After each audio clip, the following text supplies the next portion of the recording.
Springdale Airport Commission meeting, Thursday, July 27th. We're a week behind this month, but that's okay. We'll roll back into normal schedule next month. If you will give us a roll call, please. Greg Collier, Here. Cameron McCarron, Here. Steve Smith, Yes. Jim Ulmer, Here. Joel Gardner, Here. Micah Thomason, Jason McMullen. Here. So before we go too far, Jason wasn't able to be here last month, but Jason and Jim, glad you're here. Glad you're part of the commission. I've known Jim a long time. Haven't known Jason, but we've met a few times. But I'm looking forward to working with you guys. And Chairman. Are we recording? Yes. Okay, I didn't see the thing. You got it, okay, sorry. We'll make that. anything else you need, Ernest?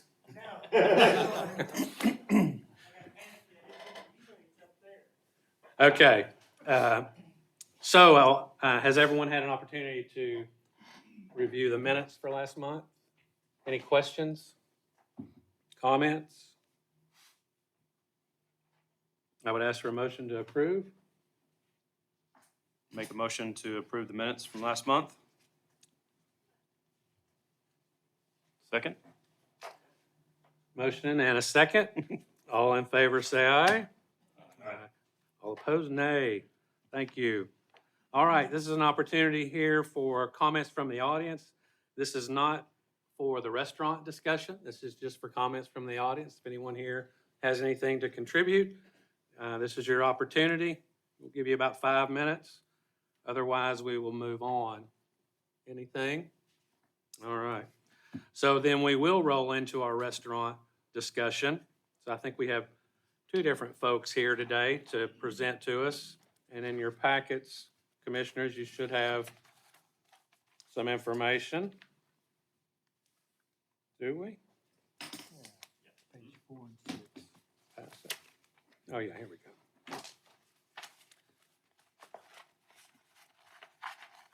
Okay, is Manny here? Manny Gonzalez. Would you like to present to us? If you would, just come up to the podium. Tell us a little bit about what your history, I guess, and what you're proposing.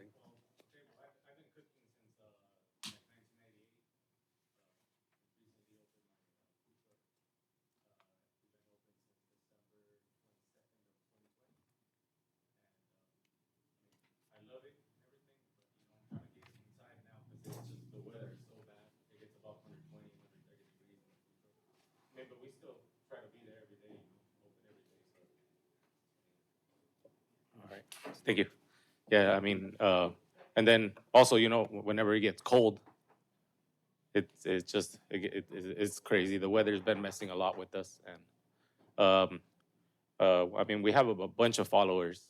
Like, no matter where we say we're gonna be, I could say an hour before that I'm gonna be in Centerton, and we're usually parked in Rogers, and we'll have lines of people waiting for us. It's just, you know, I guess our followers, they're like real with us and everything. So how long have you had the food truck? Since December 22nd of 2020. 2020, so about Yes. 3 years. Yeah, we're going on 3 years. Yes, Okay. sir. What questions do, Talk to me about your staff. How would you staff the restaurant? Well, like at the moment, it's just my wife and my 2 sons, and then my nephew that helps us out in the food truck. I mean, I know it's gonna be way different, and like if it's a restaurant, but I mean, like I said, I've worked in restaurants. I ran I don't know if you guys ever ate Azul Tequila, Mexican cuisine. I ran that restaurant for 8 years as well, so I kind of know everything. I would do, like, I took care of all the orders, I took care of the schedules and all that stuff. So Thank you. I'm familiar with all that stuff. Thank you. what about from a marketing standpoint? Do you have a marketing plan? What do you think, son? You want to get up here? He's the one that my son. This is my son, JD. Okay, hi JD. All right. So every year for the last 3 years, we've increased our profit. First year, do you know how much you made? The first year we did about 100,000. 100,000. Last year we did 120, And then this year alone, just like 8 months in, I think, or 7 months in, we're at like 130. So every year has just been getting better. Marketing wise, it's just mainly social media. Um, we we try to post daily on social media every day. We're open at all our specials. Um, we do we do try to do events with a lot of breweries and things like that. Walmart, hires us for a lot of stuff. Okay. Like we'll be cooking for about 500 associates, like daily.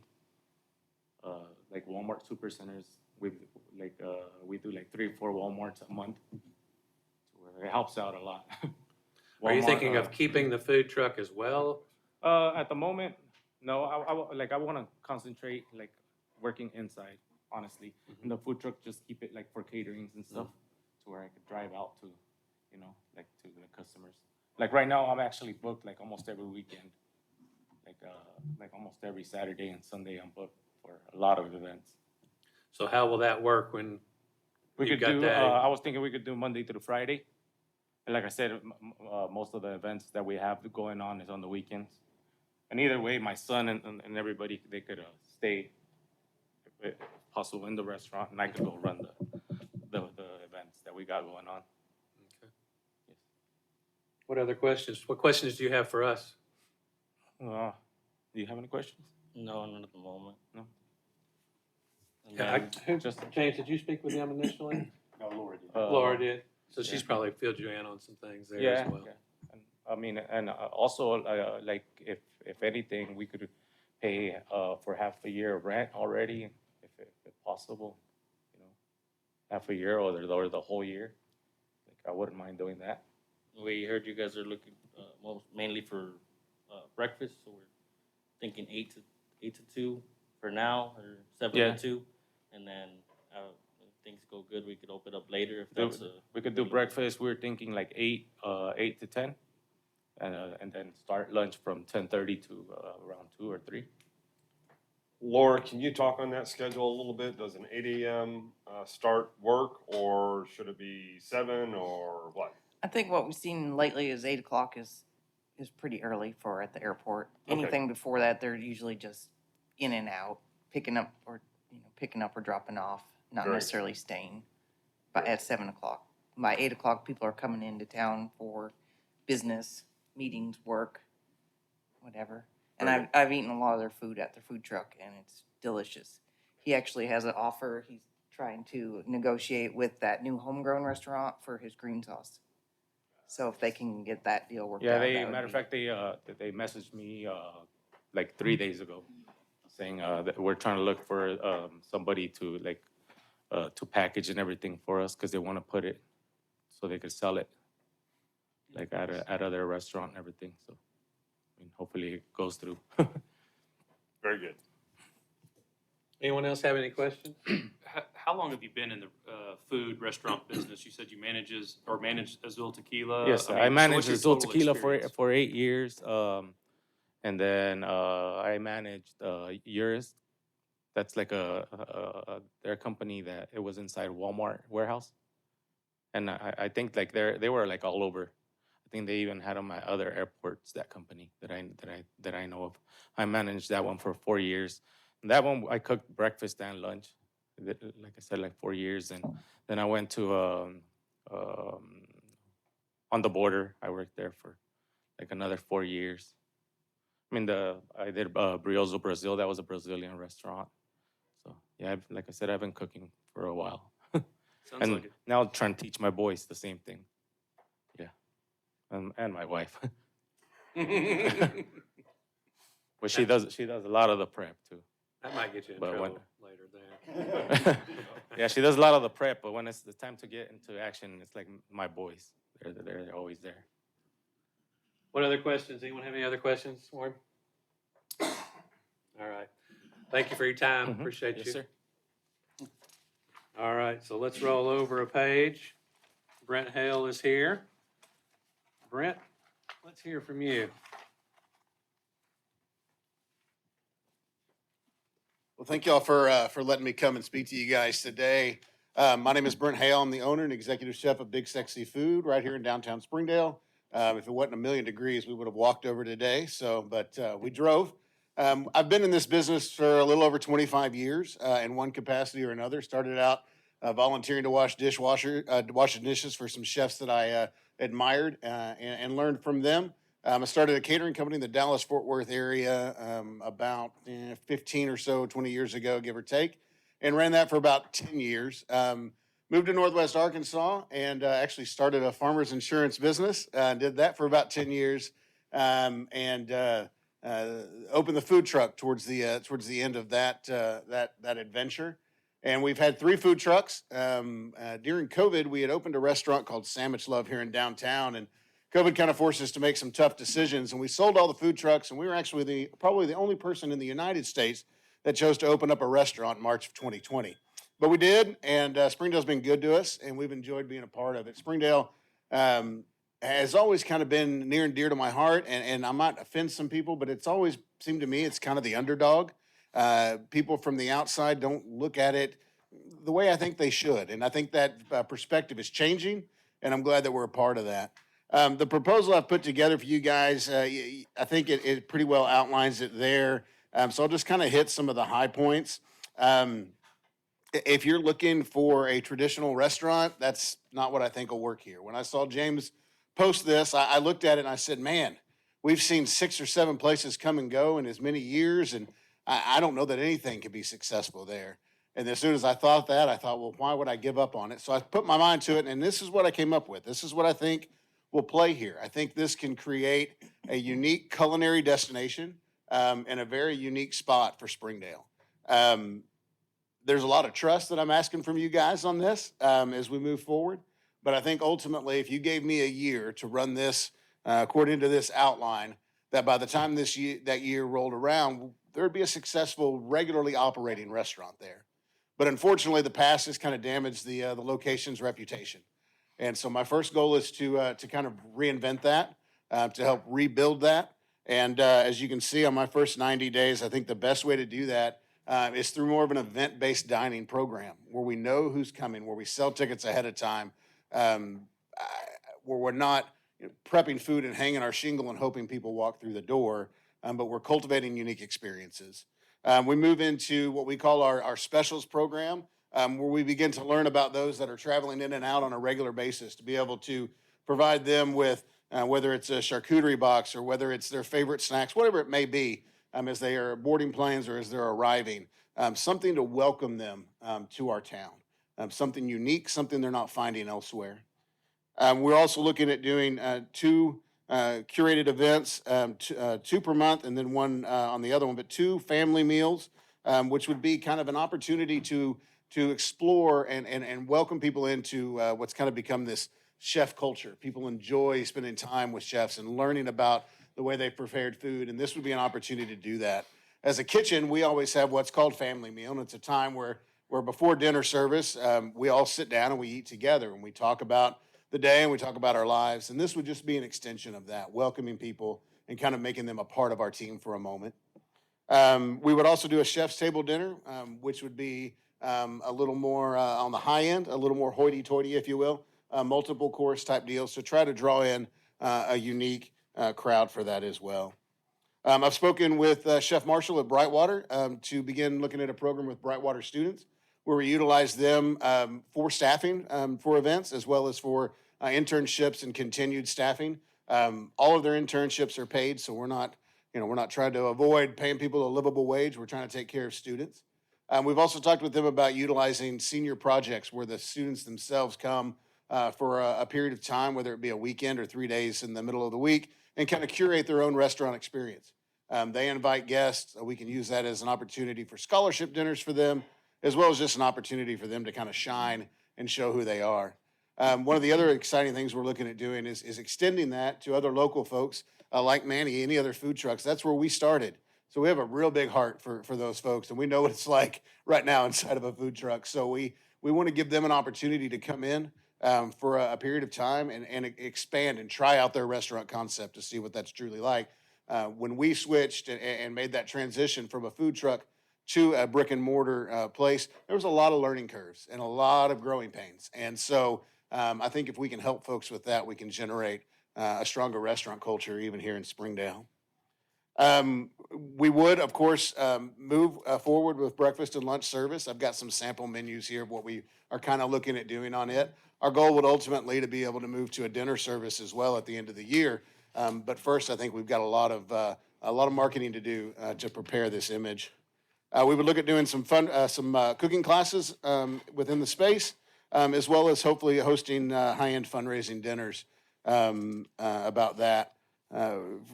For an opportunity there. And then lastly, we'd talk about, would be our supper club. We would release this in November for sales.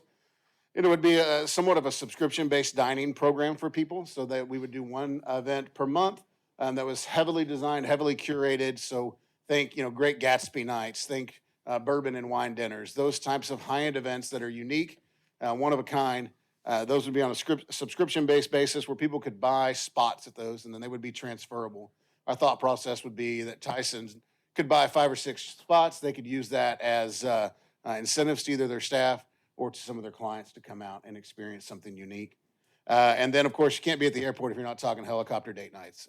That's going to be awesome. Christmas, we can really kill it. We're looking to make that have a baseline package on it that's affordable. And then have add-ons that can just make it outrageous. I can see us becoming the go-to spot for proposals. Lots of opportunity. I think what we have here, again, it's going to require a lot of trust. It's a little bit different than what you're asking for, but I think that it's one of those things that as I've seen what's happened in that space, I think it's what would help that space. As I've said to many people is, if we try this program and after a year it's not successful, we're not in any worse spot than we are right now with that space. So that's what I got. I'll take any questions that you may have. My first question is, I want to be sure I understand. In addition to these, the different options that you have here at different times, are you saying you will have a breakfast and lunch every day? So initially, in the first 30 days, our goal is to do a little revamp of the space, a lot of marketing, and primarily events. Would not start immediately with a breakfast and lunch service. That would expand as we saw the need and as we began to increase the reputation of the space. So no, I would not recommend opening up with a breakfast lunch concept right away. I understand there's a need for it as a kind of an amenity to the airport, and so I'm certainly open to discussing that. As I talked with James, the lease amount is so affordable that even if we were able to break even on a breakfast and lunch deal, that's still justifiable. So I'm not, it's not a deal breaker with me if y'all say, hey, we like this, but we want to do a breakfast and lunch service. I would still probably need about 30 days in the space before we were ready to roll with that. But if we needed to launch that immediately, I would be amenable to that. So, if I may, you just made a statement that the rent is so affordable, but you're asking for full rent abatement. Is that a complete dissolution of the rent for the first 90 days? First or 90 days, deferment? so I could put all that into marketing. I want to put all that into local marketing. I want to put all that into Facebook ads. We'll have to generate a decent amount of print materials to disseminate. So in order to fully fund that marketing budget, that's why that's there. So you're not looking for a deferment, you're looking for it to be completely forgiven. Correct. For 90 days. For 90 days. Which, and again, I don't know how many of y'all, restaurant experience, that is fairly typical of a new restaurant, to be able to work that in to their lease terms with folks, especially when you're signing, I mean, and I get this is not that, but when you're signing a 5-7 year lease, it's in the best interest of everyone that the legs are able to be firmly planted before we start pulling money out of the business, kind of thing. You got shift drinks, champagne. You looking for a alcohol license? Eventually, we will. Initially, based on the way we're running this on an event-based status, we would be able to run and serve alcohol without a Department of Alcohol permit because it would not be sold. It would be run as a catered event, and so we would be able to do that because there would not be a charge for that. but you couldn't serve a beer with lunch. I couldn't charge you for a beer with lunch. I'll answer it that way. Initially, no, but honestly, even once we sign the lease, and unless someone behind me wants to further this, it's going to take us 90 days at least to get any kind of liquor permit. Anyway, What other questions do we have for Brent? If you did serve breakfast and lunch, let's say in 60 or 90 days, what you perceive your hours would be? I think what y'all discussed is pretty appropriate. Since we've been running events, we would be pretty flexible on that because we'd be there prepping anyhow. But I would say, we'd run breakfast and lunch from 8 a.m. until 2, 3 o'clock. I don't know that we would switch. I think we would be able to offer both menus all day. So if you wanted a breakfast item, we could continue that through lunch. I would recommend that you'd start earlier, because at 8 o'clock, all the guys that are working on the airport are on their job. If they come in there before, let's say you open at 7, then it gives them time. I'm going to stop, eat breakfast, and I'm headed to my job. Sure. And so I think you're hitting, at 8 o'clock, you're hitting that downtime. And at 10 or 11, then they're coming in for lunch. And I'm absolutely open to that. I mean, deferring to you guys because you've seen the patterns. Obviously, if we were to open at 7, then in a month later we've done 0 sales from 7 to 8, we'd probably want to reevaluate that. Right. But I'm certainly open to saying yes. I trust that people want that, and we would try it. So from an airport commission for the airport, really, we have 2 goals for this restaurant. 1, collect rent. 2, have food service there for people fly in or drive up or whatever it may be. So from that standpoint, and you guys can agree or disagree with me, but from that standpoint, I feel like when we bring someone in, we need service ASAP. That's, obviously, we don't have any right now, but that's not our doing. We're ready to get somebody in. And I understand that. And again, when talking with James, I mean, I think we all know what the problems were with the last places. And I think honestly, I think that, I think that doing the same thing again is going to yield the same result. So again, this may not be what you guys are looking. It's completely not what you've asked for. I get that. Trust me, I understand. But I looked at it as a challenge. I'm not afraid to shirk a challenge. Like I said, we opened a restaurant when they closed us down. So we know what it's like to be up against the wall. And I think that we could create a cool space at this airport. For me, this is the way that I would see doing it. And again, no hard feelings. If that's not the way y'all want to go, that's fine with me. I want it to be successful. And this is what I believe within a few tweaks is what's going to make that place unique, ultimately. And I'm looking at it more for a long-term play. I get that there's a sense of immediacy of wanting to have something there.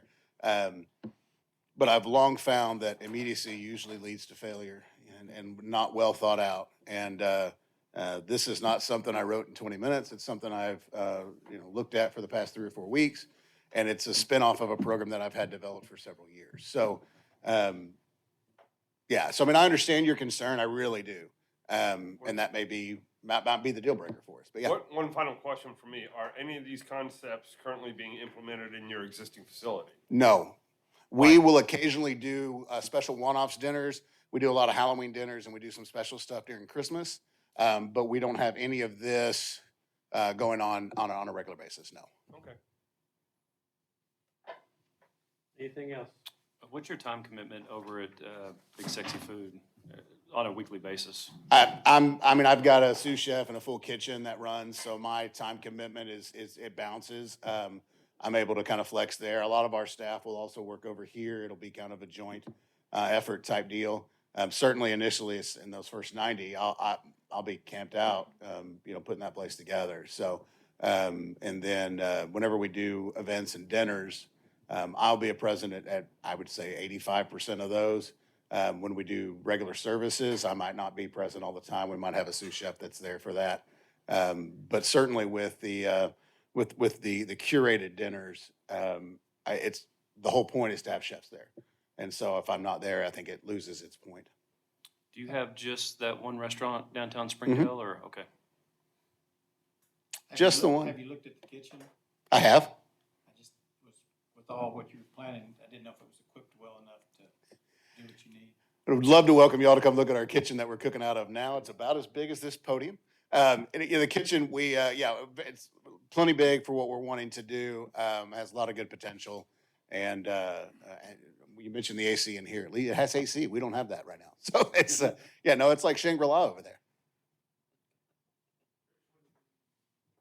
Mm-hmm. Yep. Been there, done that. 120 degrees and then negative a million when it's cold.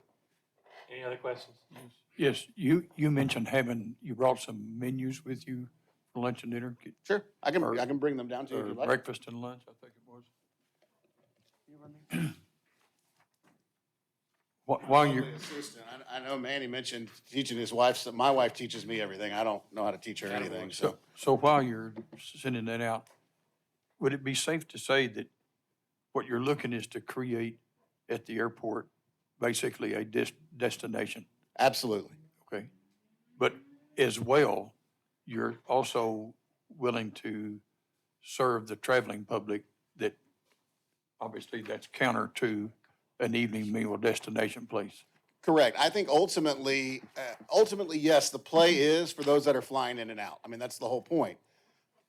But we've got to create something that people will want to come here for first before that's going to happen. So yes, my goal is to have, in a year's time, you'll have people that will fly into Springdale specifically to fuel and eat at our restaurant. Absolutely. What are your price points on your menu? I haven't costed that one. Those are just kind of samples. It'll all be seasonal, so it'll kind of depend. But I would say, on average, your low end is going to be somewhere around the $8, and anything with steak or protein is going to be 20 or less. I would think. Most everything on especially the breakfast menu, is probably would be, and I haven't looked at it. It's been a minute, but would probably be 15 or less on the breakfast menu. And then ultimately dinner menu, once we're able to start doing that on a more consistent basis, we'd have a little bit higher price point.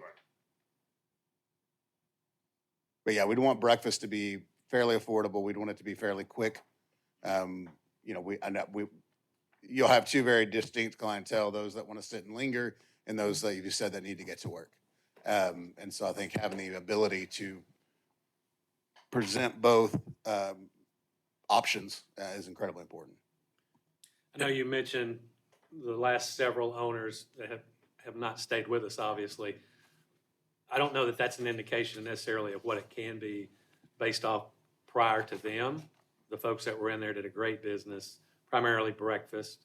And the restaurant was not near as nice as it is right now. Yeah. So I think there is potential there, breakfast and lunch, Yeah. plus potentially, I guess, what you're offering as well. But I don't want Manny or you, either one, to think this is a lose-lose. Obviously, you wouldn't be here if you did, but there is potential for that restaurant to do well. Oh, absolutely. And I mean, you've known me for a year. I wouldn't be here if I didn't see the potential in it.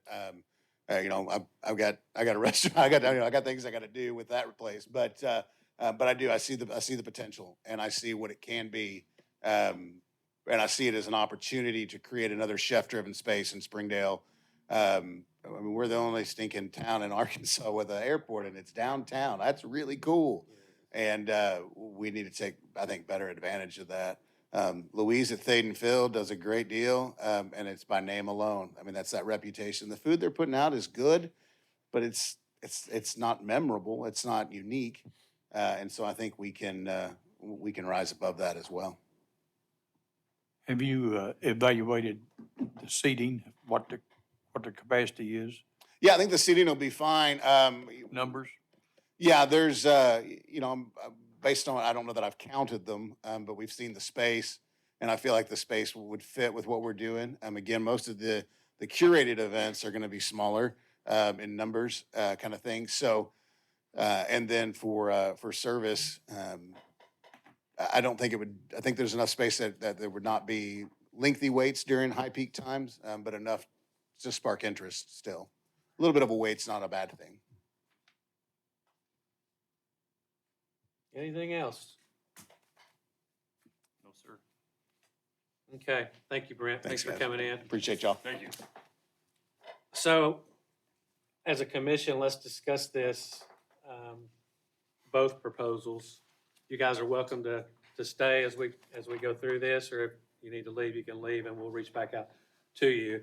But I do want to go ahead and discuss each one individually and some specifics on each proposal that we have and what the commission's thoughts are moving forward. I'm ready to get somebody in there ASAP, so I'd like to make a decision on this today. So let's start with Manny. Let me roll back to his proposal here. So he's proposing 8 to 2, Monday through Friday, 8 to 10 breakfast, 10:30 to 2 lunch. And I'm assuming those can be altered a little bit if we need to, or as business warrants. You've got his menu in front of you.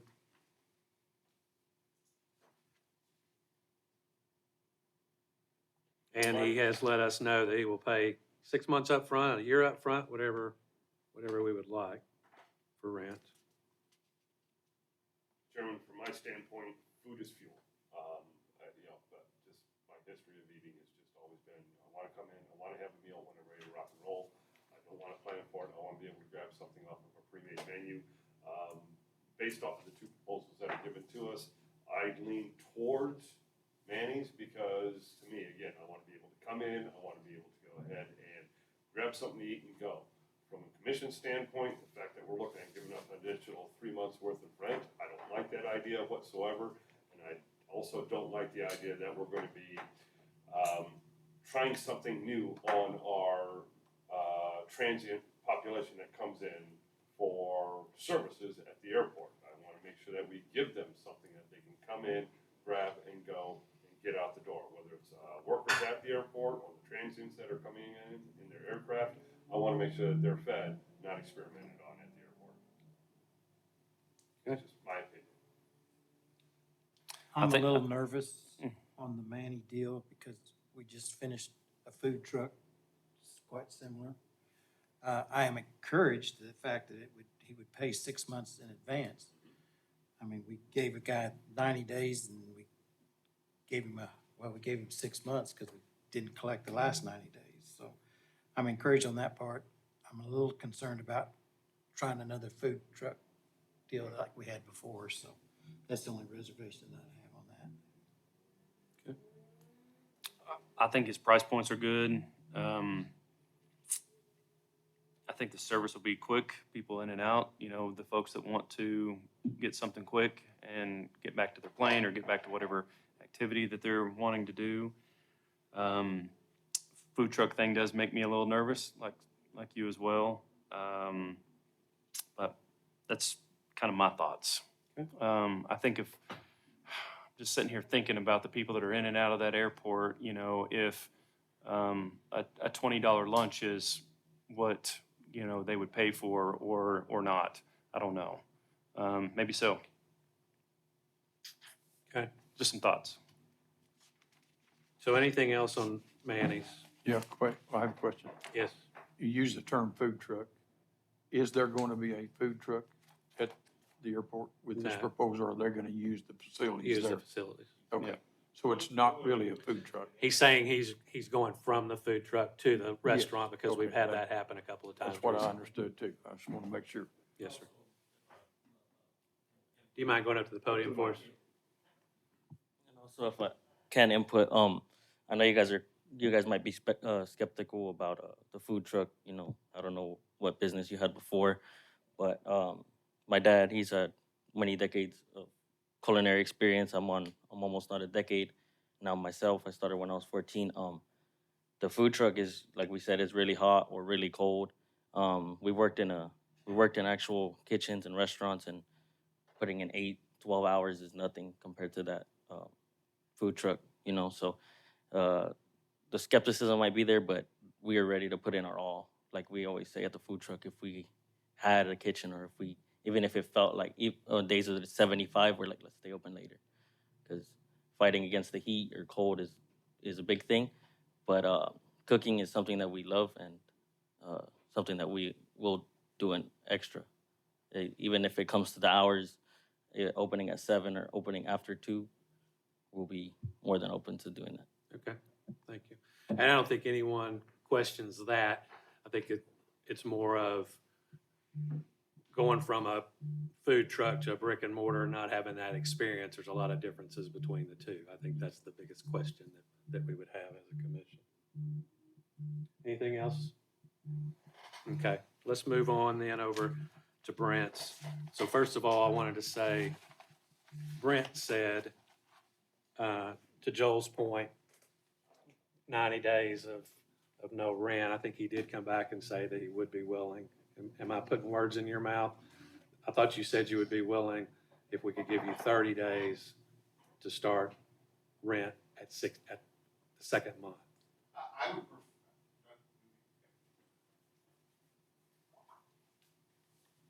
My primary goal is to create something that's successful. So whatever that needs to look like, I do believe the 90 days would be incredibly helpful. If the compromise is that we do 90 days, but we have breakfast up and running in 30, then our breakfast and lunch, then maybe that's kind of the middle of the road we reach. So I'm open to what we need to do on that. Yeah.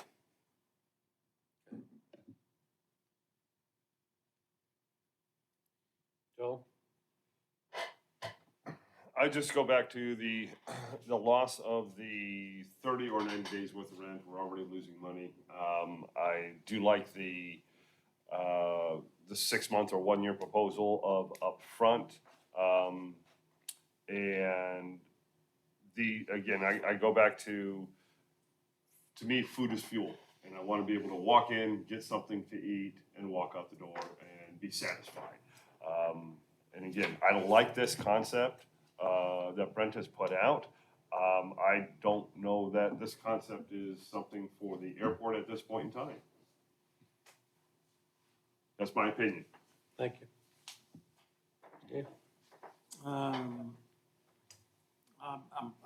don't have an opinion yet. Okay. Cameron? Not sure if I have one yet either. I mean, I like the idea of being different, right? I do like the idea of being different. And the reason I say that is because it seems like for a while we've had more traditional in there. And even though maybe it was the operator themselves that caused a restaurant not to be successful, but you know, I do like different because sometimes you got to take a risk on things a little bit to see if you know you can win at them. I'm a business owner and I've taken a lot of risk myself and had to change a lot of things in my business as well, just due to the fact that you know demand and from consumers change a lot, right? And so I think that's where we're at, right? Is you know we're an airport. You got to think of the consumer. You got to think of the demand that's coming into that airport and the people that are eating at that airport typically, and then how do you get untraditional people into the airport, right? Because typically pilots are there eating, and you know the workers are there that are eating.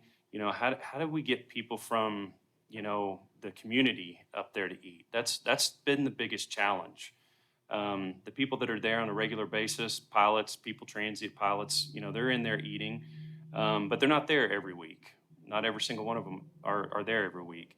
I think our biggest challenge is how do we put a concept into that restaurant where we're bringing the community in, because ultimately that's what we need to do. That's why Louise's in Bentonville is so successful, is because it's not the pilots eating there every day, it's the community that comes in and eats every day. And so I think that's at least my opinion, my thoughts on, you know, maybe it is time to do something different. It's just my opinion. Anybody else? We obviously are split a little bit on this Oh. in our discussion, which is fine. Yeah. I think the sticking point that I have, and we're still with Brent here, the sticking point I have is, as Joel has, partially at least, is the rent. I can't get past because we just went through this, I think more than anything, I can't get past not accepting rent for you to go in. I do understand from a marketing standpoint, you want to use that money. But that does no good for the airport in the short term. So that's my biggest sticking point. I don't know how willing you are to budge off of that. And my other concern is starting immediately with food, with breakfast and lunch. It doesn't sound like you want to do that. You want to wait 30 days before you start that.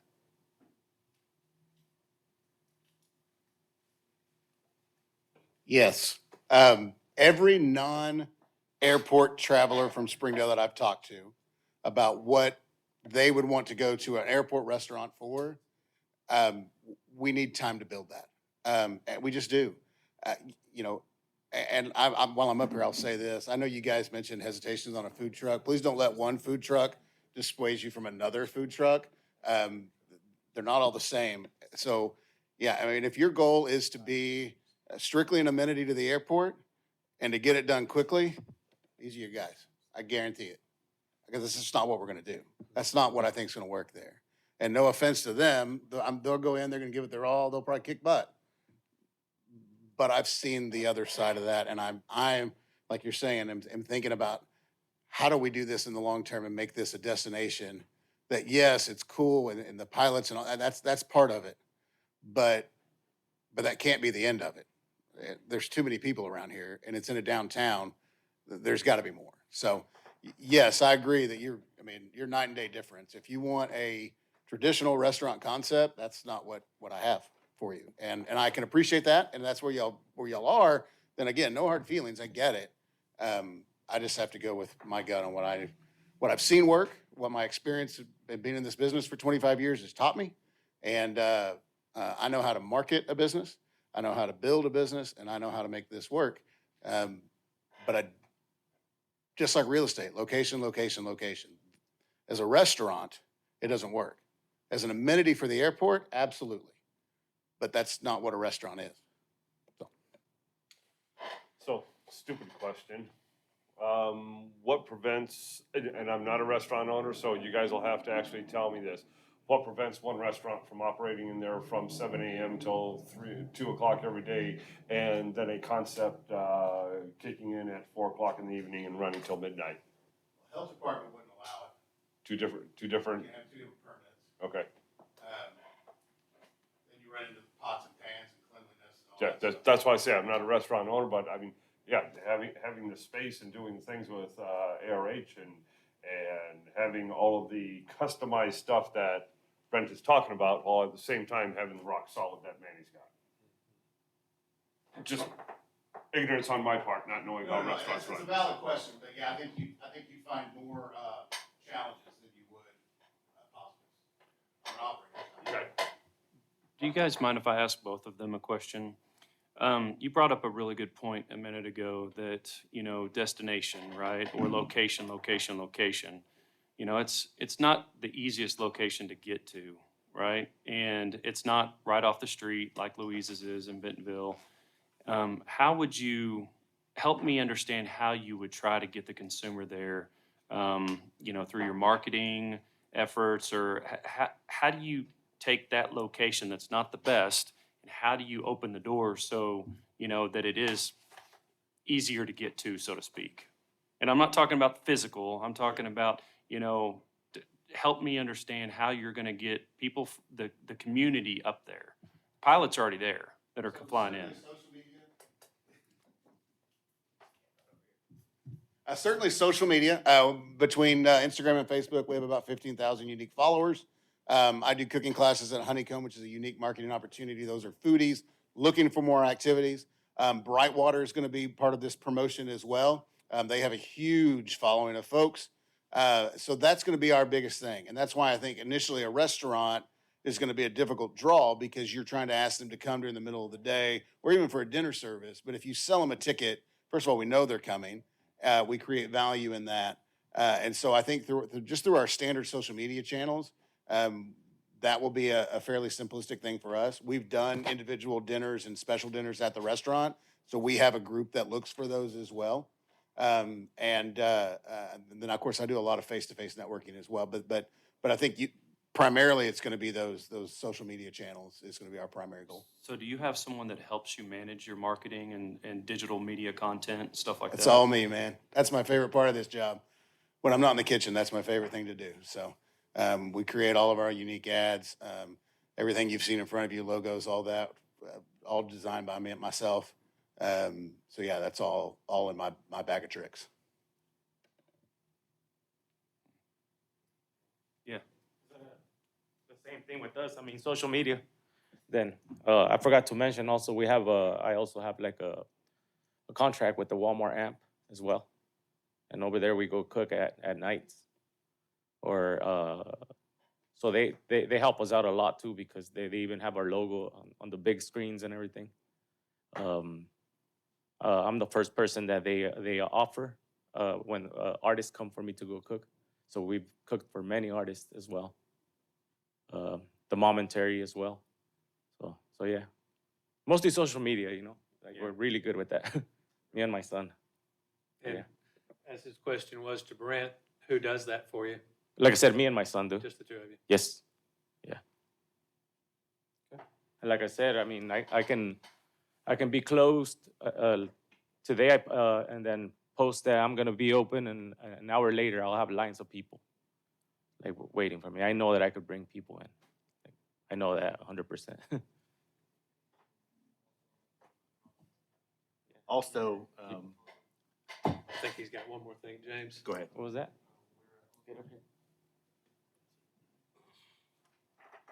And also, I was gonna speak on the location part. I don't think the location is bad. I think the location is actually pretty good. I mean, the views, you got all the helicopters and the airplanes flying in. We've been at a lot of different places. We move around a lot since we're in a food truck. A lot of different breweries that have a lot of construction going around. Hard to find us, but they still somehow manage to find us. So with the location and the social media, they always find us. They're always there. Yeah, we're not gonna be moving around. We're gonna be there 100% of the time, ready. So just off that input of the location. Okay, thank you. What were you got? What'd you have, James? So the city in their bond program this year, they're looking at extending Sunset Avenue straight into the airport terminal and then expanding Powell Street to the south down to Robinson. So making that connection straight into the airport. So to be a hard to find airport anymore, it shouldn't be. A question that we asked that I don't think got asked to you guys, have you thought about a liquor license? Yes. And is that? Just asking. All right, anything else? Anybody else have any comments for them? Questions? I think we take it to a vote then. That's the only way I know to do this.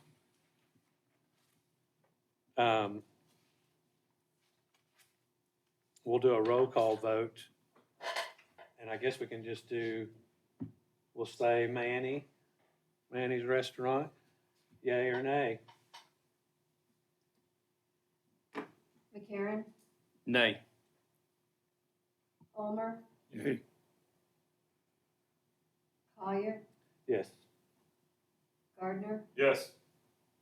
Smith, No. McMullen, Yes. Thomason. So we have 4 yes, 2 no. Okay. So it carries, Manny, you guys will be able to take the restaurant. How quickly could you start there?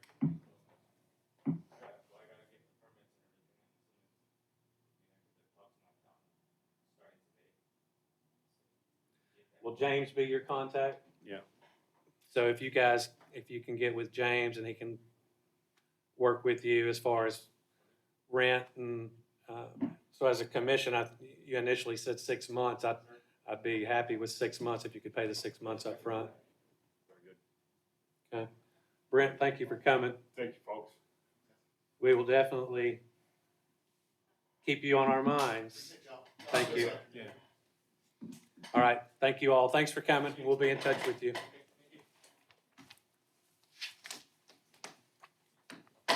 All right, thanks, guys. I appreciate you Yeah. going through that. Okay, let's move on. That took us a while. Update, or Daniel, is Daniel here? He's at Oshkosh. Well, we'll move on through that one then. That's music to Ernest's ears. Ernest? Yes, sir? Last month, we discussed the proposed changes to the design standards and the large-scale approval for hangars at the airport. And as we mentioned, the proposal is to do this as an amendment to the Chapter 18 of the Code of Ordinances as opposed to the zoning ordinance because it doesn't require a public hearing, and we can get this to council week after next. I've actually got a placeholder for this for ordinance committee on Monday if the commission moves it forward. You all looked at it last month, had questions, wanted to think about it for a month and bring it back today. So I'm happy to answer any questions that you've got. I know there were a couple of commissioners who weren't here last month. I don't think Joel was here last month. Joel, have you had a chance to look at that? Yes, I have. And one of the big questions I have is, are we confident in the 90 days? Because Section 5, action, Airport Commission action within 90 days after acceptance of the review of the preliminary plans by the Airport Commission, it shall be indicated in writing its approval, whatever. Failure to act within those 90 days automatically approves it or pushes it through. Is 90 days enough? What happens if we end up in some type of issue with whether planning commission or something else, or, I don't know, a meeting doesn't occur somewhere along the way? Is 90 days enough, or should it be 120? Well, we have to be careful with that language because, there was a state law that was passed this session that dealt with automatic approval on city permits, which this technically isn't the same thing. But I don't want to get into that. But the planning department thinks that this is plenty of time. This mirrors in a lot of respects our large-scale process that we have, our large-scale development process that we have now. Outstanding. It's really designed to get more input on the front end before it's presented formally to the Airport Commission, which I do think might have been lacking previously. It gets the chairman involved in the pre-design process with planning. That way, before they get too far down the road, they know what the standards are. And I do think that's been needed for quite some time. Yeah, I agree with that. And just for my part, I don't get a vote, but I love the landscaping idea about the perimeter of the airport instead of just applying our commercial design standards to each hangar, which involves perimeter landscaping, which a lot of times really just doesn't make sense within the interior of the airport. Instead, you beautify the perimeter of the airport instead. But So I let's like that. talk about that, the landscaping part of that. Are we thinking we're gonna have the same cost to everyone, regardless of where they are? Well, I actually had a conversation with Patsy about this yesterday, about the landscaping and the barriers to entry both fees. Good. And she was confident that the engineering staff would be able to determine what a uniform fee would be, and it would be basically the same, is what I was told. So all that's dealt with kind of on the front end as well. That way the developer knows up front. I always like to say this about planning commission. By the time you get to planning commission or city council, there shouldn't be any surprises. Everybody should be on the same page and know whether they agree or don't agree with what's being presented. The facts are what they are. And I always get discouraged when I see someone come to planning commission or airport commission and they're surprised because something something involved in the process or a detail that they need to know was not provided to them until then. Sometimes that happens, it's just human nature, but the more we can remove that, the better. So my question, I think then is, can we not have that number included in this when we approve it? Rather than send that to planning and them tell us what that number is gonna be? Well, it says the fees established by the airport commission. I mean, I don't know standing here today, I don't know what that number would be. I think there's gonna have to be some evaluation made But What that's happens- something that you all, Yeah, We'll what happens when establish. that dollar value becomes less and less? Unless we actually said it was 7% of the total construction value or something like that. That's what I'm thinking is a percentage more so than a dollar figure. Yeah. And I All I- also don't know, and maybe it doesn't matter, maybe I'm overthinking this, but I don't know if I'm building a hangar on the interior, how happy I'm gonna be to pay that fee, and I'm not doing any landscaping. well, the alternative is if you don't do this, you got to go through the commercial design standards and you'll be required to do landscaping or ask for variance, which is what's happening now. Right. Which, quite honestly, you never know what a planning commission is going to do. And we've seen instances where folks have been required to do landscaping, quite honestly, it didn't really make any sense for them to do landscaping. And vice versa, where they haven't done it where they probably should have. You end up with trees where you don't need trees. Exactly. Well, obviously, that, we can't have trees, tall trees being planted around there, but I'm not thinking so much of that, it's just, I don't know why we don't beautify around a hangar on the interior. Got to start somewhere. I know that the planning director and the director of engineering have put their heads together and we had this because I anticipated that question. So that's why we had the conversation yesterday. I said, look, they're going to be asking about this landscape fee and she said she's visited with our engineer who we actually had a meeting with at 2:30. And they felt confident that's something they'd be able to determine. If the commission goes with this. So My, I'm my, fine without putting a number in there. Yeah. Because then that way we don't lose the dollar value of it in 10 years. If we say $10, well, now it's only worth $6 worth of freaking landscaping, so my concern is, say, and I'm just, as an example, the city decides to build T-hangers, 3 rows of T-hangers. So is the city required to pay into this fee as well? Or is this only people that are building and renting land from us? We are the one doing the plantings and maintaining it. Okay? So we'll obviously do our own plantings and then we will be maintaining it. So that's what part of this fee is, for the city to take on this landscaping, keep it all looking familiar all the way around the airport rather than one being different than the other. Yeah. And then the city's gonna be the one maintaining it. look at downtown. So if something dies off, then we'll replace it rather than, hey, can you clean your landscaping up? I like the concept of it. Yeah. I'm just not so, Ernest, let me ask you a question. I think you're right. If we build T-hangers, Yeah. we should put that money aside for that also. Yeah, and Somehow in our budget. Well, it's kind of 6, 1/2. I think what Yeah. you're saying is Yeah. kind of 6, 1/2 dozen the other. but then how many flowers can you put on the end of a T-hanger too? So, I go back to that. I'm like, Well, is it even ultimately, required? you got the city paying the city. Yeah, exactly.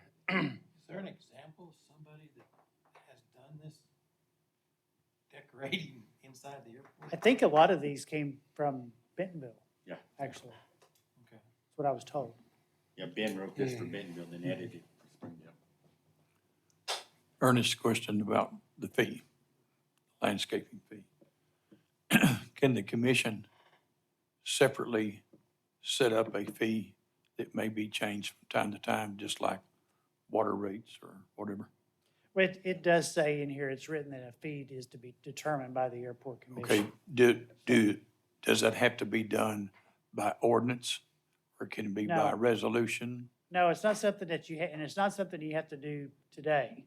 No, I'm It just puts saying, it just puts that in there because just kind of a similar, I know this isn't apples and apples, but sometimes we do payment in lieu of on street improvements where the developer, say they're putting in a new subdivision, the master street plan would require them to dedicate the right of way and build their half of the street pursuant to master street plan standards, but instead of doing that, we determine what that cost would be and then make that payment to the city in lieu of. well, I envision a similar sort of a process, because I know it's not apples to apples, but procedurally, it's kind of the same, even though the numbers will be different, or how Okay. they're determined might be different. so the question is, do we put the number in the ordinance now? Or I can don't we belie- I say don't that we believe will so. establish that from time to time Yes, and revise it as needed? yes, I think the latter. Okay. Yeah. What happens is it's like a residential area, POA, everybody pays hangar rent. What if you just say, okay, there's $5 a month or $10 a month of hangar rent goes to maintenance, all this other stuff, and so it's just a fee that's automatically accrued every time the guy pays their rent. Well, you've got their land lease so cheap, they don't pay enough. So when the city's going in to do repairs or replan or whatever, they're coming out on the bad side of that. How much you add to the rent? Well, and we're not talking about existing tenants. I was just thinking of it. We're talking about new tenants. Mhm. So existing tenants get free. Well, they may have already invested in landscaping as well. Yeah. Unless they got a waiver for variance.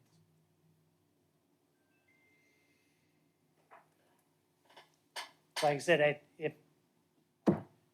the form that you have before you, we're prepared to bring forward to ordinance committee for the ordinance committee to take a look at it on Monday.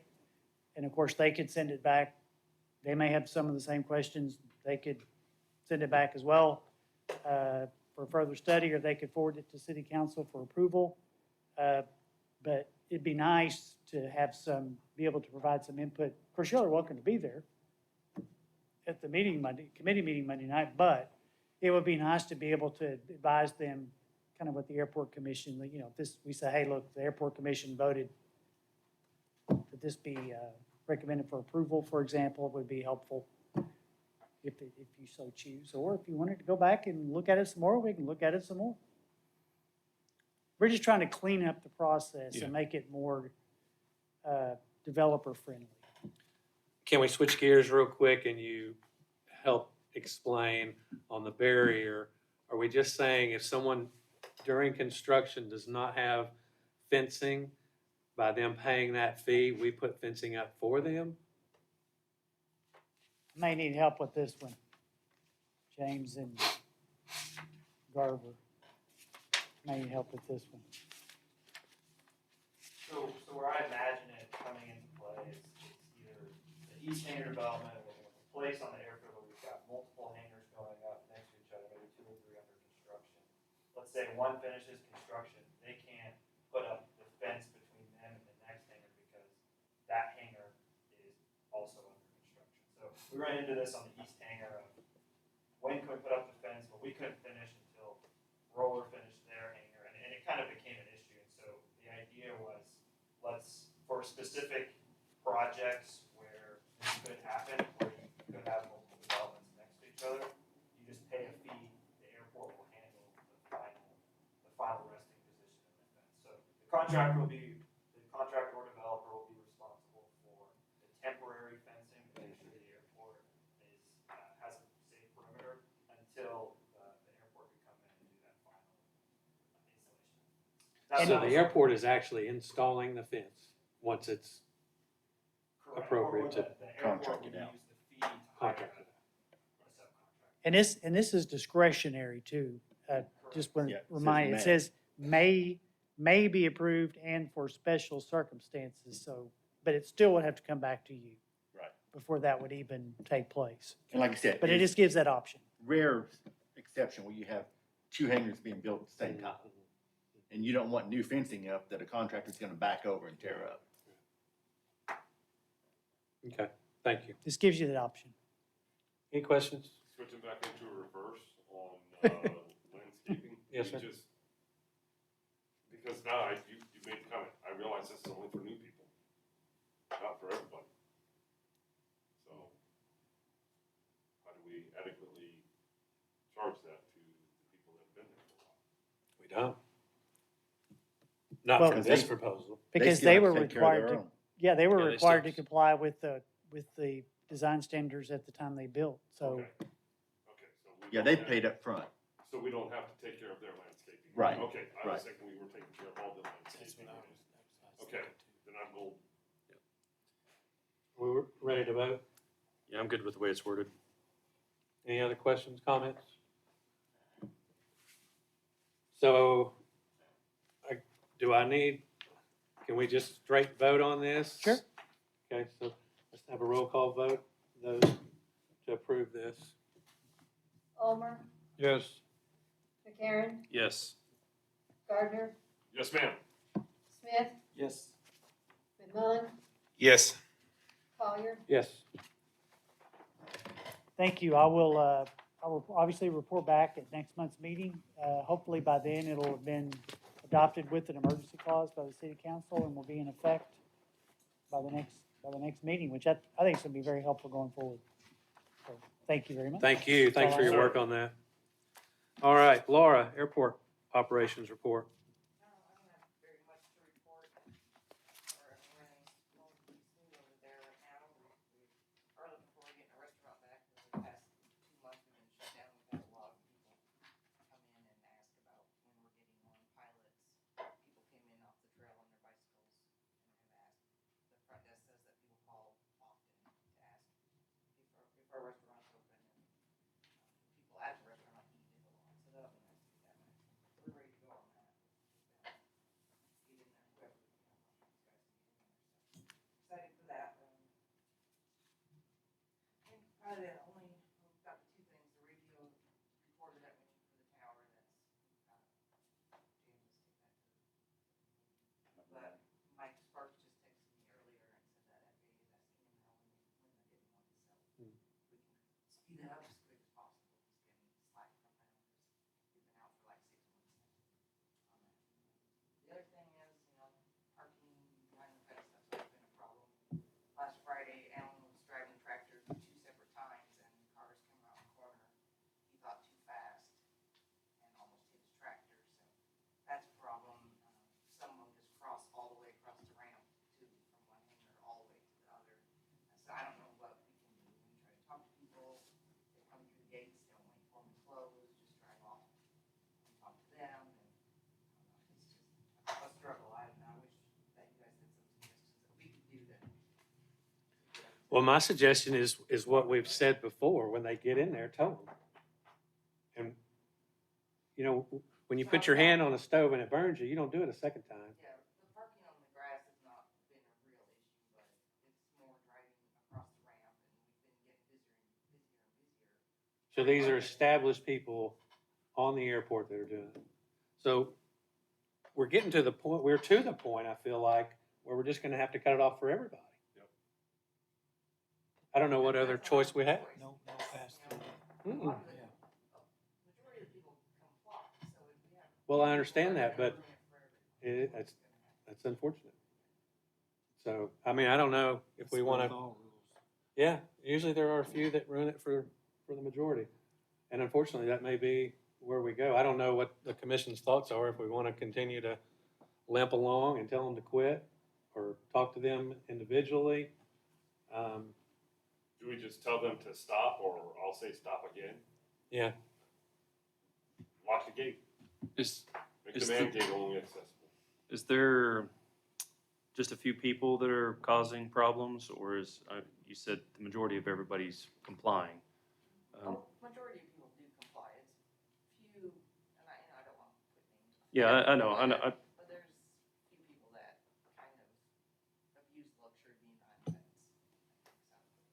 so is that something that yourself or James could go to and say, look, here's where we are, the commission's to here. Right. Either you're gonna have to abide, or we're cutting it off for everyone.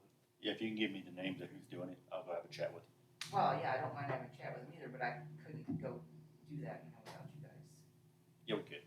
Great. Ramp speed out there. There's a ramp speed. Yeah, I'm they're not saying that obligated. they're speeding so much as just not being aware that there's other things Well, out we just there. have to make them aware. Because he was passing at the end of the hangar and he said they just came around. Like when I come up there, I stop and make sure, nobody's coming. Which is Yeah, what we can most make of us them do, aware. but not Okay, I think that's what we do then, and Greg, do you Next see month, other let us know. airports have this issue? Not to this level. Are they banning cars from being on their airport? Are they allowing cars to be on the airport and they don't have the issue, or? Cameron, I would say a lot of the ones around here are still okay with cars on the air side, but what have you seen? I mean, obviously X and A's no cars, right? But, The your, FAA your, says no cars. yeah, that they would prefer, yeah, absolutely. Fayetteville still got cars driving out there. People have got access to the gates down there. Bentonville, I'm not 100% sure. That's a little bit different setup over there. There's so many back alleyways. Yeah. Kind of places here that make it, nice to be able to drive a car out because the parking lot's so far away. Whereas like Bentonville, like it's kind of linear. You can park outside the fence and get to where walk to where you're going to go. Yep. As a landlord, can we break the lease and tell them, we've got a wait list of people that'll take over that hangar. So I'm sorry, sir, you violated this 1, 2, 3 times, it's documented. Get your plane, get your trash, get out. You got We somebody make else them that's aware taking your that, stuff. It's unacceptable. Okay, I think that's our step for now, and just, Laura, keep us abreast of what's going on moving forward. If the same folks are being a problem, then, Well, we'll talk to him now, but I wasn't sure if I could. Do we have a threaten them or anything either, so. do we have a documented list of speed limit, so on and so forth? It's posted on the gate. Well, I know that, but I mean like a document that we can hand to tenants and say, here are our rules. Here's what the speed limits are. Here's what you need to do. Proper etiquette around the airport. The lease And says you must follow the airport rules in the lease, and they're posted on the gates. No parking on the grass, speed limit's 15 on the ramp. And if you sit at the gate and wait for it to open, you've got plenty of time to read all that. Yep. It's comprehension that you've got the problem, I'm not sure. okay. Well, I think we just move forward with it Yeah. as one time of telling them, and then Yep. you guys report back next month and Yep. let us know. And I Yeah. agree. if somebody moving forward, after you talk to them, if they make that mistake again, then it needs to be documented and brought back to us. And the commission can take action on it how we see fit. Yep, I would agree. Okay? Anything else, Laura? No, that's it. All right, James, activity report? The airport's been very busy. We don't have any reports on it, but I know there's been a lot of activity. But Laura brought something to my attention that Miss Smallwood, Ryan, Marion's daughter, so the mechanic told her that she sold all her father's belongings out of the hangar. Well, now that she's allowing them to sublease. So Laura had a chat with her and said, if you sell everything, you have to release the hangar. Well, the gentleman that bought everything wanted to keep the hangar with the property. I even met with him and said that's not how it works. We have a waiting list. Well, he snuck behind and bought everything, and from what the mechanic said, he's leasing the hangar from her. So can we not just put a lock on it and not let them in? No, we can evict, right? Yeah, technically, Yeah, we she's still can't put a lock. paying the rent So- with her check. I will give her a call and let her know that we know that everything's been sold and that she'll have 30 days to move out, and if she doesn't comply, then we can get with her and send her an eviction notice. That's the process. We can't do it now. Confirm, can we go ahead and send an eviction notice without? I would have, what does the lease say? Does it say it can't be subletted? It does, Yes. without airport commission approval. Then theoretically, we could, but did they pay rent through the end of July? She's paid up on rent, yes. Through the end of July? We could theoretically give a 3-day notice, an eviction notice. If you'll give it to me, I've got, y'all have seen the one that I use, I've used it before. Okay. So Let's do it. we Let's can move take that it forward. to the door. But if we've accepted the money to the end of the month, I mean, kind of said you can be there till the end of the month. I wouldn't Well, take we're any we're money almost for at the end. August. Yeah, we're 3 Right. days away or whatever. I wouldn't take any money for August. If Okay. she tries to pay, I think I wouldn't accept it, but I'd enter an eviction notice instead, which I How's she set up to pay? Is it automatic? She's been mailing in a check. Okay. So when you or whoever reaches out to her, tell her we won't be accepting your check for August. And then reach out to the next person on the list and tell them we'll have a vacancy. I don't know if she can get out of everything in that hangar in 3 days. No. I mean, it's not her stuff anymore. That's what I'm saying. I don't think they can empty that hangar in 3 days with a bus. Three business days. Technically, depending on when we give her the notice, I mean, if Right. it's on Monday, it'd be by Thursday. Okay. Might get them off by Sunday. That's it. That's it? Yep. Thank you. All right, Greg, Carver update.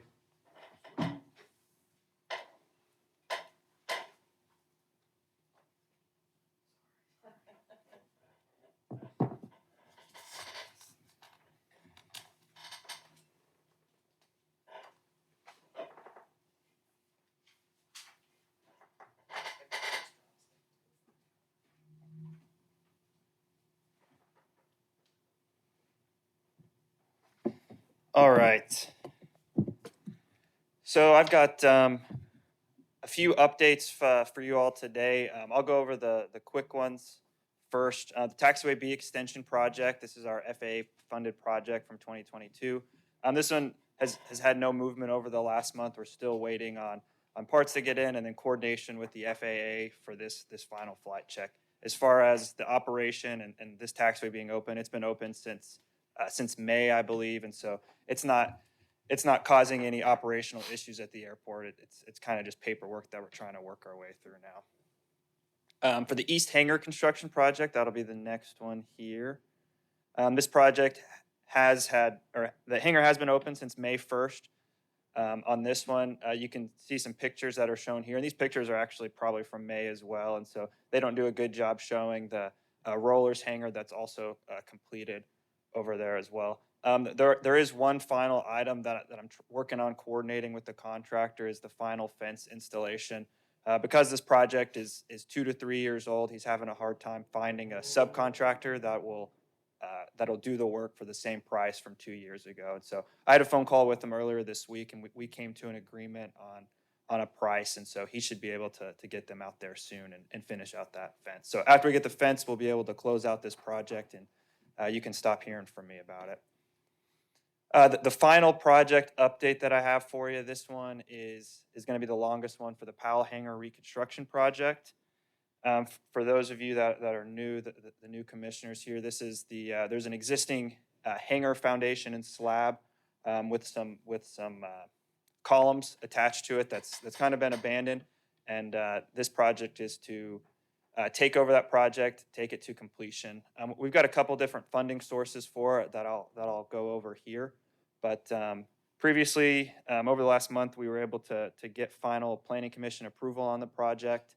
And we also opened bids this past Tuesday on the project. On the screen now let's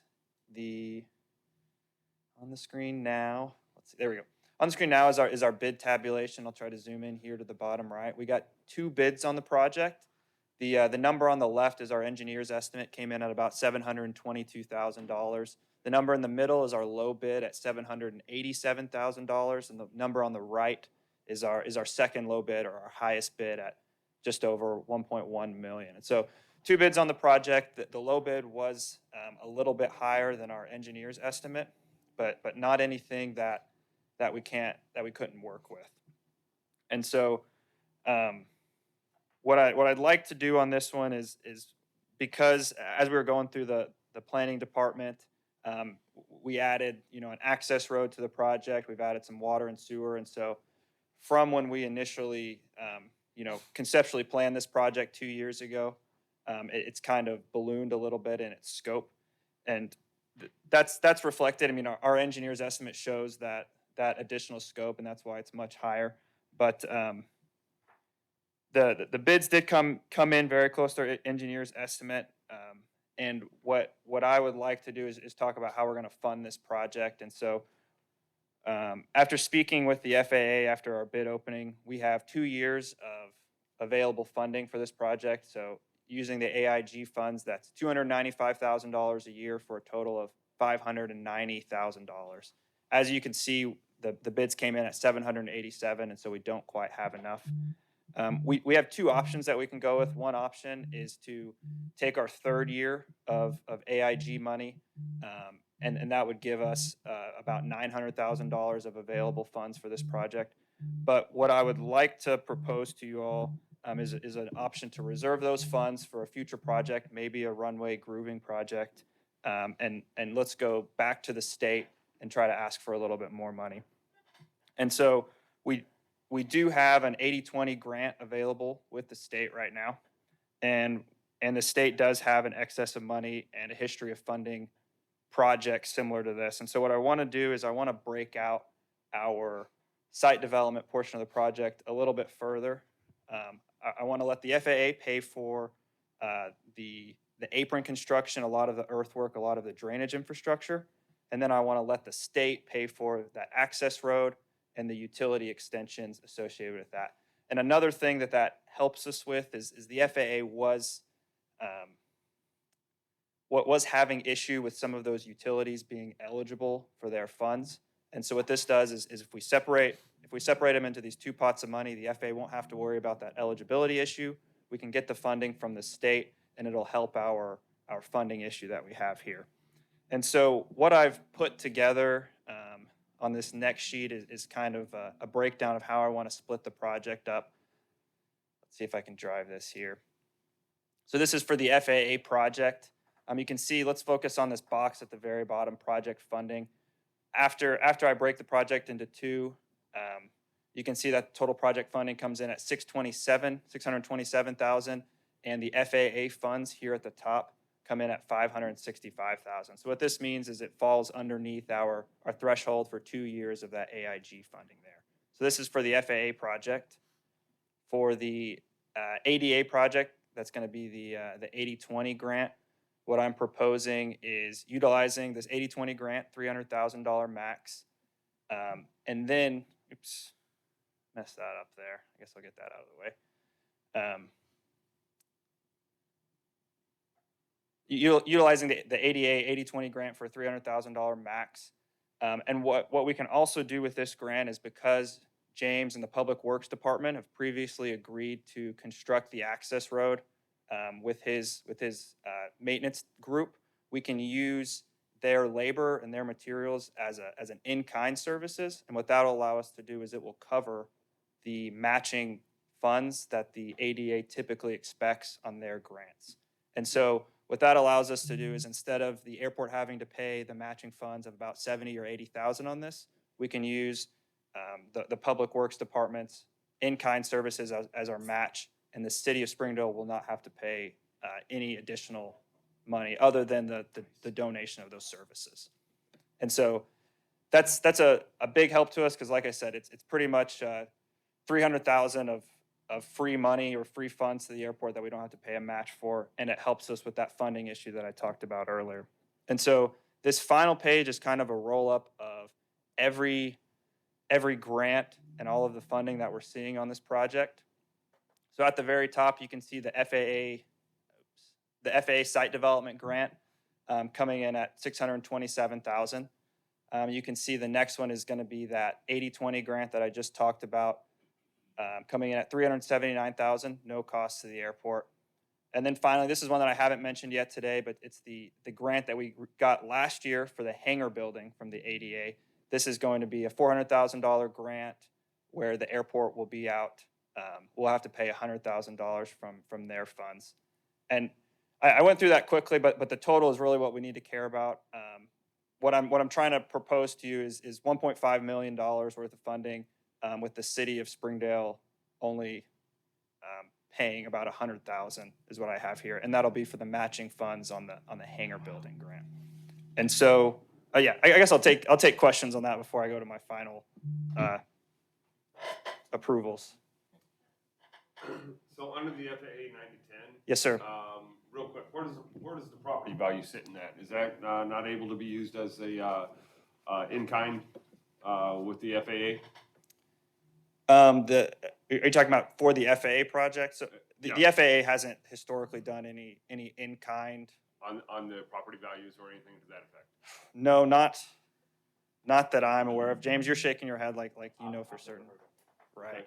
That's not something I'm familiar with. I'd be happy to call Kathy and discuss it. Kathy's our program manager with the FAA, but that's not something I've historically seen for this type of project or for any FAA projects. Because we do own the property, and I mean, we are putting this on the property, so the property has value. Mhm. And I've done other Department of Transportation grants where the property has been considered the 20%. Oh, for like the match, is that what you're Yep. talking about? Yep. Okay, yeah, I Something to will, consider. yeah, I'll ask her about that, I will. It's not something I've heard of, so I, Okay. my hopes aren't high for that one. Any other questions about these grants? And then I'll kind of get to some things that I need approval for. So let me say a couple of things on Yep. this too. For one, Kathy that Greg is talking about, she is who basically says, yes, you can have this funding, no, you cannot. And she has come back and said the things that he just mentioned there, the sewer, the water line, the fencing, those things, they're not going to approve. And we want to stay in the good graces of her and do what she tells us to do. So what Greg has done here is found a different way to eat that elephant and propose this separate grant funding. So she is happy and we appease what she wanted us to do, and we still end up doing everything that we wanted to do as well.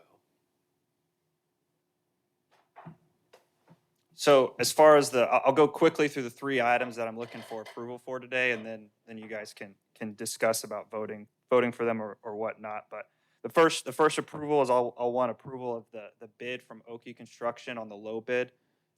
Approval of that bid allows me for the second item that I'd like to get approval for, and that's approval to submit a grant application to the FAA, and that'll start the ball rolling on us getting that 9010 FAA grant. And then the final item that I'm looking for approval for is for Garver to submit the second grant application. This one will be to the state, that 8020 ADA grant. And so I'm looking for approval of the bid, approval of the FAA, approval of submitting the FAA grant, and approval of submitting the state ADA grant. Those all need to be independent. Yeah. So I'd ask for a motion on the first request. I'll move that we accept the apparent low bidder. I'll second. Roll call vote, please. McMillan, Yes. Smith, Yes. Gardner, Yes, ma'am. McCarron, Yes. Collier, Yes. Ulmer, Yes.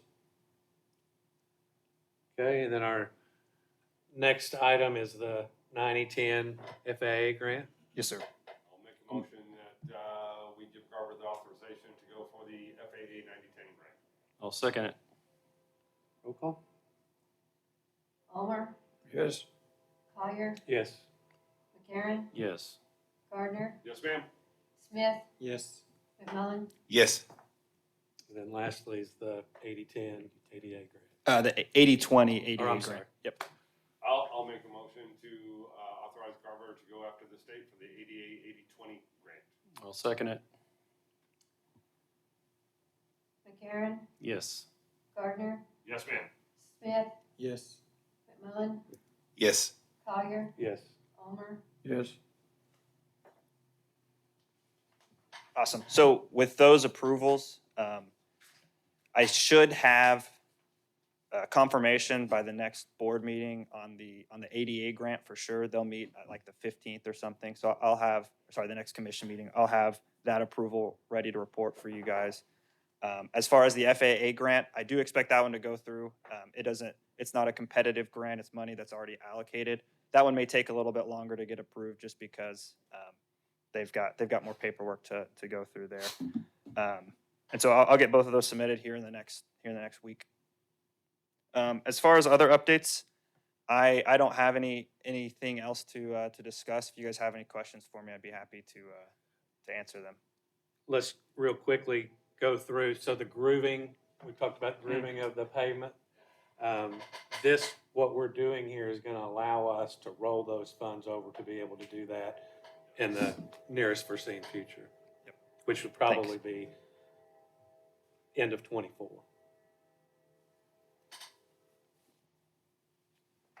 Are there any follow-up questions?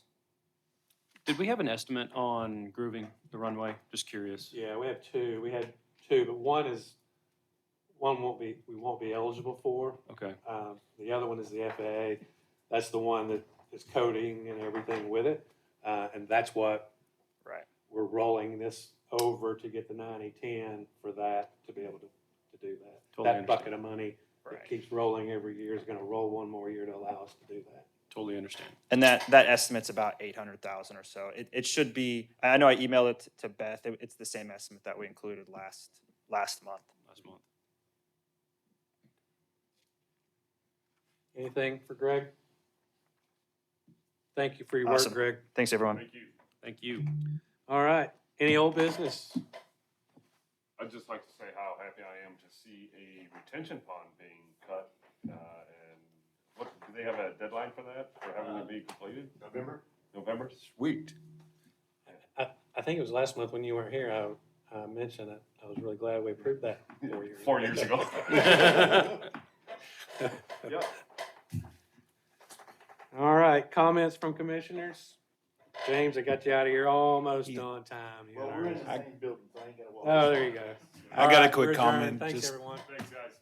If y'all don't Oh, mind, okay. I've got a Quick quick comment. comment. Oh, I'm sorry, yes. I know everybody's itching to get out of here, but just for some of you I talked to before the meeting started. I'm now the aviation instructor at Northwest Technical Institute.